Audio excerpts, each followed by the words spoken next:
Are you just like me? Always creating New Year's resolutions but never actually sticking to them? No, just kidding, it's not me. And now 2024 comes and you want to finally create something magnificent out of your life? Welcome, you're in the right place. Today I'm going to show you a template that will help you make your 2024 the slayest year you've had so far. Sit down, get yourself some tea or water, and enjoy. Now. Hi guys! I hope this video gives you some ideas, some inspiration, some motivation on how to plan for the new year, on how to reflect on the old one, and maybe you'll get the template because it's really good. Just saying. No, for real, the template is really good. So let's see. So for the template, we're starting out with the overview.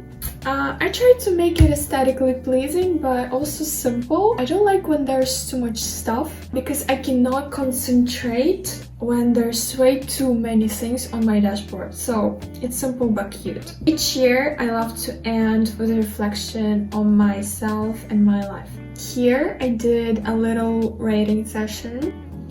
And next, I put my 12 favorite reflection questions. Write them down. What dream of mine came true last year?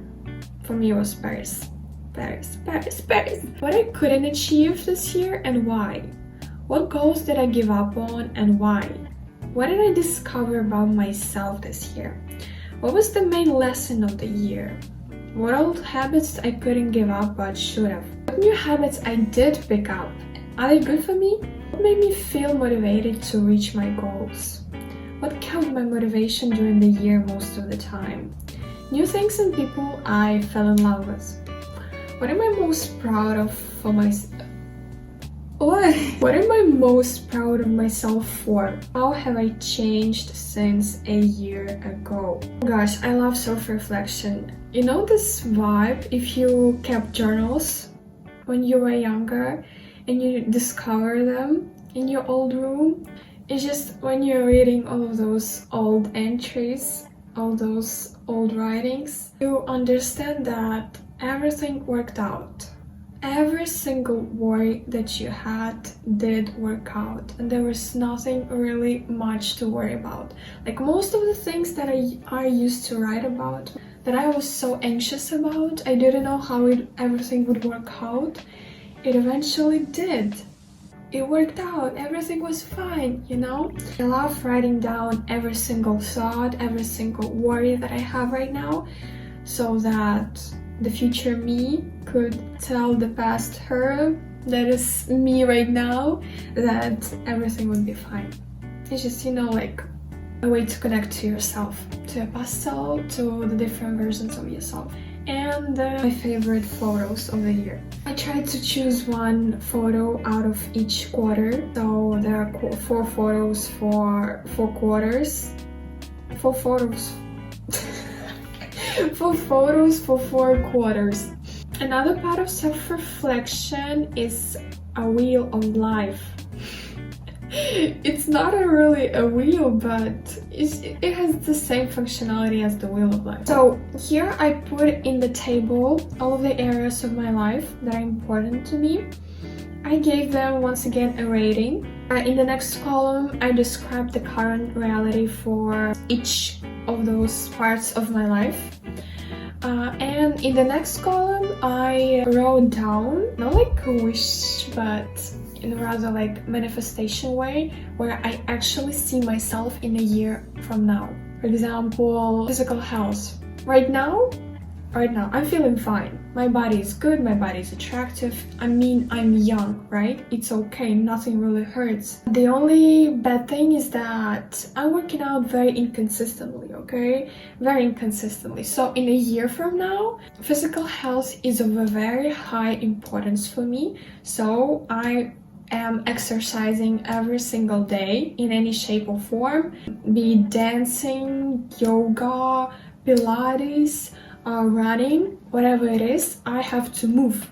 Basically, you are doing it with every part of your life. that you think is important. Why I also love self-reflection? Because for me it allows to see in retrospective my mistakes in different parts of my life, so that I could be aware of some certain patterns, you know, of behavior that I repeat all the time, for me to break from them later. It allows me to think about the things that I also wish to improve in the next year. Now let's get to the planning of the new year. New year is always such a fresh vibe in my mind, even though nothing changes really immediately. I also know that if you're not used to sticking to your habits, accomplishing goals throughout the whole year, doesn't matter if it's January, December, June, July, doesn't matter.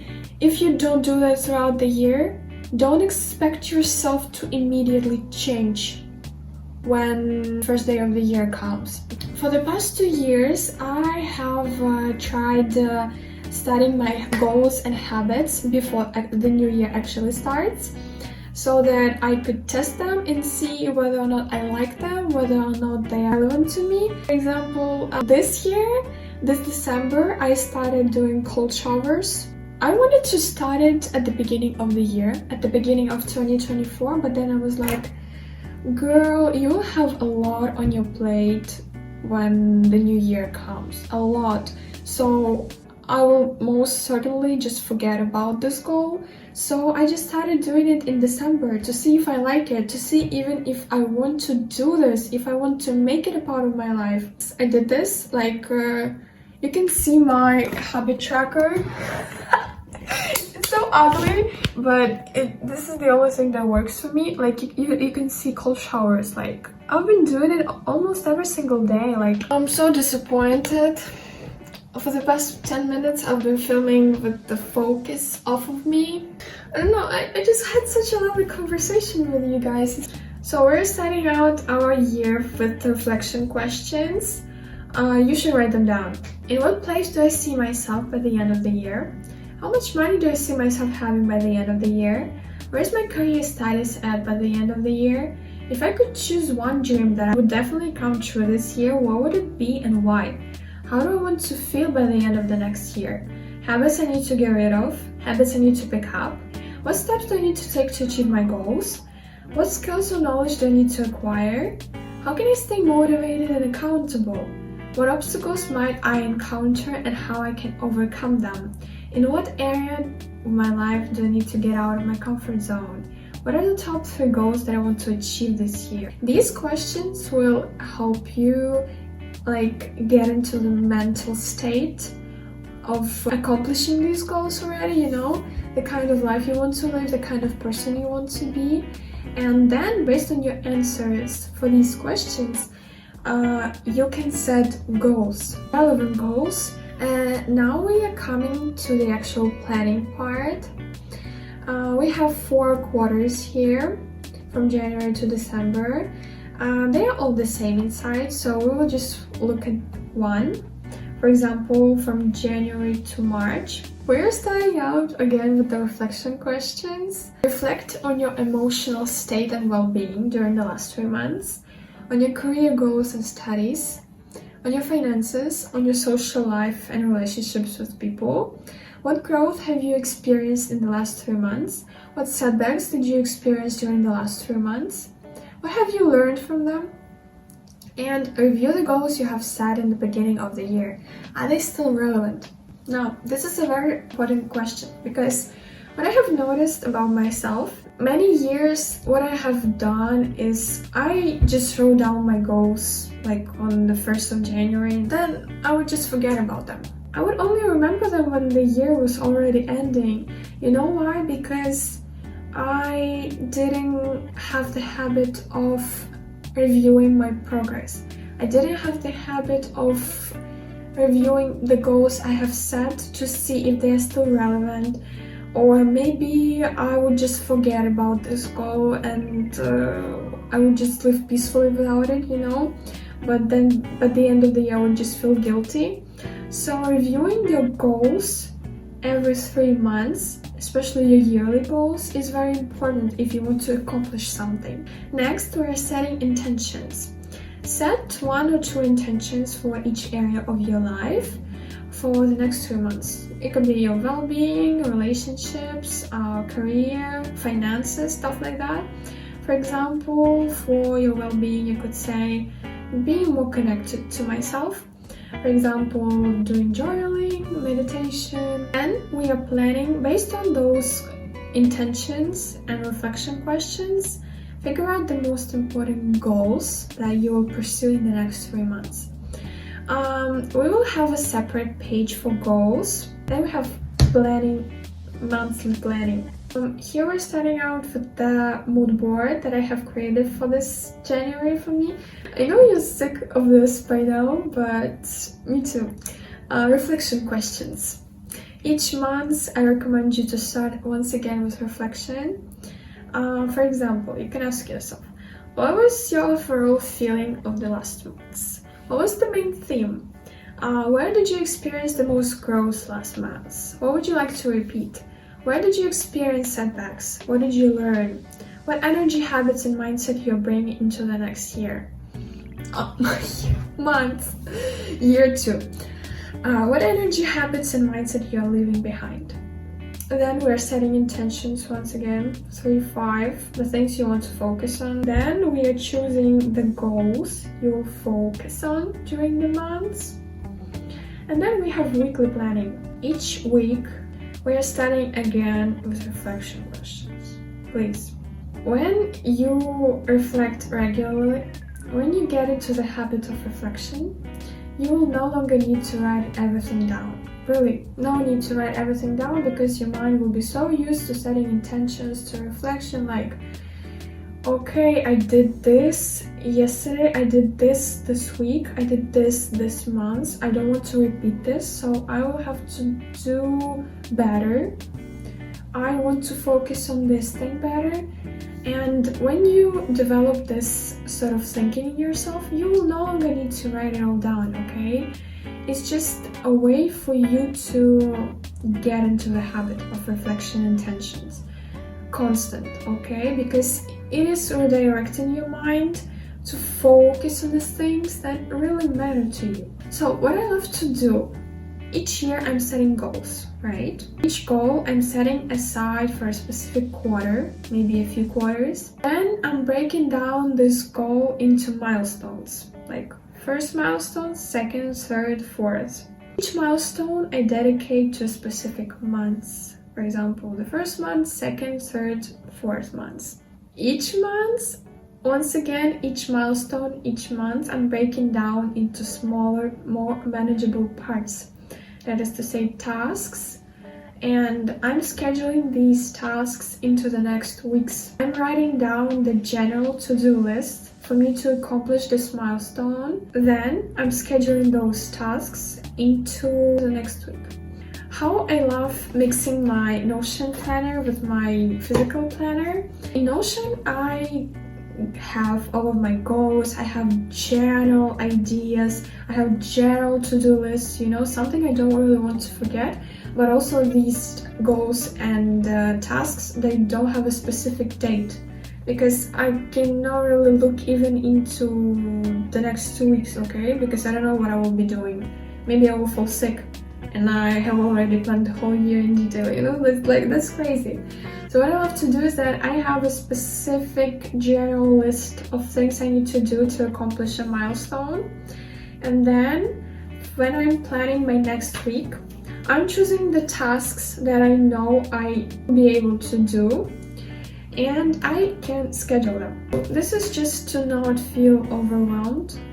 I don't really like detailed planning my whole month because once again I don't know what will happen, right, even next week, so I don't really want to look into that, but I have the general idea and I know I have the next week totally planned. It's alright for me. So in the template we have all 52 weeks. Don't even ask me how much time it took me, you can thank me.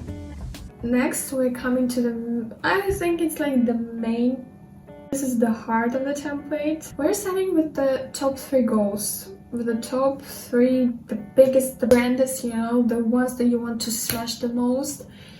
We're starting out with these. Each goal is divided into measurable goals, project goals. Project goals are the ones that you can not really count, but you can feel the progress, you can see the progress. For example, French C1. I'm at B2 right now, but I really want C1 by the end of the year. So it's a project goal. So let's, for example, go to French. Here you can choose the tags. This is like a category for the goal. Languages for me is learning. Type, it's a small goal. It's like, it's okay if I don't achieve it. It's not the biggest goal, but it's still a goal. I want to pursue it, but I don't really want to focus on it when I don't really have time. Is this a 12-week goal? We will get into this later. Then, brainstorming. For each project goal, we have reflection questions again. Oh, sorry. Ask yourself, why do you need this goal? Then you specify it. How will you know you're making progress? Okay, I think I will show you another goal that I have actually brainstormed this hard. Like French language blog. Yes, okay, I will show you this one because I have, brainstorm. Why do you need this goal? It's going to be a full-time job for me, so I can fully rely on my content making money, and it's a good passive income once I delegate most of my responsibilities to professionals. Plus, I'll be known in the Ukrainian market. Specify the goal. It's a blog with 2,000 followers on Instagram that teaches French and sells amazing language learning products to Ukrainians. And then habits. Here you can create new habits that are related to this goal. For me, it's posting daily on Instagram. Because posting on Instagram for me, it's such a pain in the ass, really. So I need to get into the habit of posting regularly because this is the way. Next, we are going to the 12-week plan. This is the page where you can speed up certain goals. Basically, you are focusing on the most important goal the next 12 weeks. You are planning each week what you will do, like breaking this goal down into tasks, into milestones. For example, you are choosing the goals that you want to focus on for the next 3 months, writing down the strategies, next 12-week plan. And then we have the to-do list, the things that you need to do. In the project planner, you have a timeline here, a to-do list for each project. Now, why this template is amazing? This template is amazing because we have a travel planner in it. This is the travel planner that I have not yet released as of January 2023, but I will release it, so it's very exclusive. I think I will make a separate video for this template when it comes out, but first, the next on the plan is language learning template. Girl, it's amazing. It's my bestseller, okay, on Etsy and Ko-Fi, so I have to make a video about that. Now we've come to much simpler pages. Manifestation page where you can track all your manifestations and writing down affirmations. A vision board. This vision board, you can scroll down to your page and see the things that you have put in there. A wish list. The things that I will buy myself once I accomplish certain goals and when I earn that money, you know. Then we have a task hub. This is the major general to-do list where you can store all of the general things that you need to do for each specific goal. Then you can just schedule them into your physical planner. The Eisenhower matrix. This is for you to come here when you feel overwhelmed, for you to see where you should put your focus to when things get tough, you know. And then we have a 5-minute journal. Also a bestseller. It's free on my Ko-Fi. You should get it. Like 125 people have got it. I don't know. As well as the reading list. It's also free. You should get it. Then we have a habit tracker. You can see your daily progress here. You just check off the habits and you see whether or not you're done with the day. So the main purpose of this template is to help you reflect on your year, to think about the better ways to do the next year, for you to write down your most important goals, and for you to get serious about them. Throughout the year, you will be able to review them to see if they're still relevant, to see if you want to continue them, or maybe you want some other goals. I honestly can't wait for it to be December 2024 just to look back and see what has come true and the plot twist I had, you know. I feel like it's gonna be a good year, generally. I hope. So this is it. Thank you so much for watching. Thank you so much for being with me. I hope this video helps you or motivates you, gives you some ideas on how to end the year mentally, on how to prepare for the new one, do the planning process in another way you have not thought about. Or maybe you will get the template and you'll get it done quicker, you know? Just saying. No, for real, the template is really good. You have to see it for yourself. It's really good. Thank you again. I hope you have an amazing New Year Eve. I hope you have an even more amazing next year. And I see you in 2024. Bisous!